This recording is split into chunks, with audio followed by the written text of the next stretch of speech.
আমার রাজপ্রাসাদের আন্ধার ঘরে থাকতো রাজকুমারী, চতুর্দিকে পাহারা দিত হাজারো প্রহরী।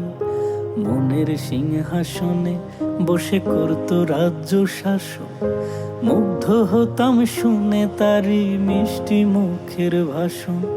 মনের রানী ছিল সে যে আমি ছিলাম প্রজা, মনটা যে তার পাষাণ পুরি যায়নি তখন বোঝা।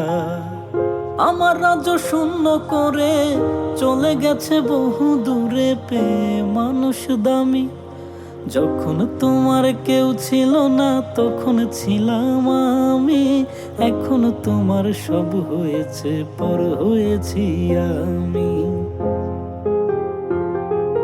যখন তোমার কেউ ছিল না তখন ছিলাম আমি, এখন তোমার সব